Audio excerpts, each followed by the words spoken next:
आपको दिया हुआ है PCl5 अल्कोहलिक KOH, एक सिक्वेंशियल रिएक्शन आपको दिया हुआ है और आपको इसमें पहचानना है कि what is the Z, Z क्या होगा। तो हम लोग सबसे पहले देख लेते हैं इसमें जेड क्या होगा।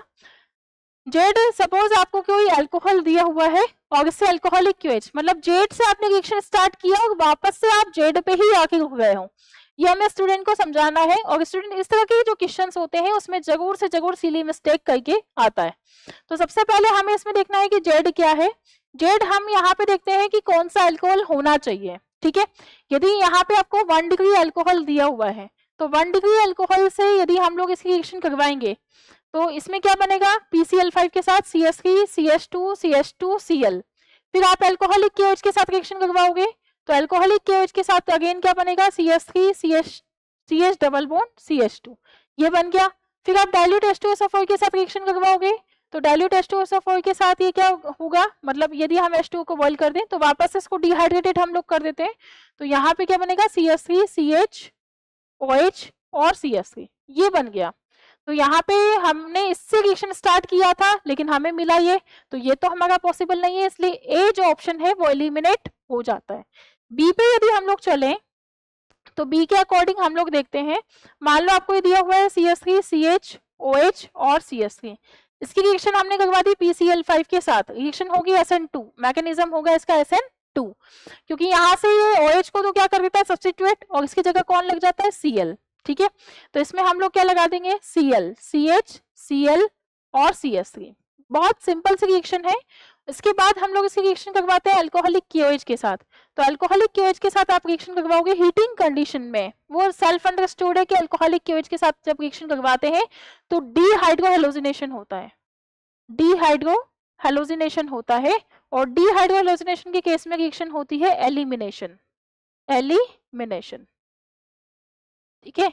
और एलिमिनेशन में यदि हम लोग देखें तो ये जो Cl है इसके पड़ोस वाला कार्बन अल्फा और अल्फा का पड़ोस वाला बीटा, मतलब आप किसी भी पोजीशन से क्या निकाल सकते हो, H निकाल सकते हो। तो यहाँ से क्या बाहर निकलेगा -HCl और क्या आ जाएगा CH2 डबल बॉन्ड CH और CH3, ये बना दिया आपने। उसके बाद आप रिएक्शन करवाओगे डाइल्यूट H2SO4 के साथ, तो डाइल्यूट H2SO4 के साथ जब आप रिएक्शन करवाओगे H2SO4 और आपको दिया हुआ है H2O, ठीक है, और आपको बॉयल दिया हुआ है मतलब हीटिंग साइन दिया हुआ है, इसका मतलब रिएक्शन क्या होगा, एलिमिनेशन होगा, ठीक है, सॉरी डिहाइड्रेशन होगा। सबसे पहले तो आप हाइड्रेशन करवाओ इसका, इलेक्ट्रोफिलिक एडिशन, देन फिर आप इसका H2O के साथ रिएक्शन करवा के आप इसका अल्कोहल की फॉर्म में फॉर्मेशन करवा सकते हो। तो आप देखो यहाँ पे CH2 ये इधर की साइड कन्वर्ट होगा, ठीक है,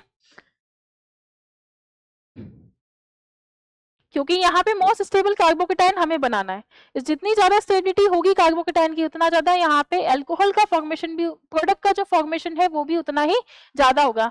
रिएक्शन की रेट डिपेंड करती है किस पे, इंटरमीडिएट की स्टेबिलिटी पे। तो आप लोग यहाँ पे देख सकते हो, सबसे पहले यदि H+ के साथ हम इस रिएक्शन करवाएं, क्योंकि डाइल्यूट H2SO4 है तो इसमें से H+ हमें क्या मिला है, तो इसको हम लोग क्या करवाएंगे, इस पे रिएक्ट करवाएंगे, तो इसका क्या होना चाहिए CH3 CH CH3 और यहाँ पे आएगा पॉजिटिव चार्ज। अब यदि हम लोग इसमें देखें तो H2O भी हमें दिया हुआ है बॉइलिंग कंडीशन में, तो हम यहाँ से OH- ले लेते हैं, ठीक है। तो आप यहाँ से क्या रिएक्शन करवा दो, इसकी OH- के साथ रिएक्शन करवा दो, OH- के जैसे ही हम इसके साथ रिएक्शन करवाते हैं तो क्या बनेगा, 2 डिग्री अल्कोहल बनेगा, ठीक है, 2 डिग्री अल्कोहल बनेगा। तो हमने जो रिएक्शन थी वो स्टार्ट किया था जेड से और हमें मिल भी वापस क्या है, जेड मिल रहा है, इसलिए हमारा जो करेक्ट आंसर होना चाहिए that will be the B answer is the correct. और यदि आप लोग देखोगे तो 3 डिग्री अल्कोहल में तो बिल्कुल ही पॉसिबिलिटी नहीं है। यदि हम विनाइल के केस में भी देखें तो विनाइल के केस में भी बिल्कुल पॉसिबिलिटी नहीं है कि जहां से हमने स्टार्ट किया जेड वहीं से हमें वो मिल जाए, ठीक है, क्योंकि ये तो वैसे भी एल्कीन है और एल्कीन के केस में पॉसिबल है ही नहीं, ठीक है। तो हमारे C और D ऑप्शन भी एलिमिनेट हो जाते हैं।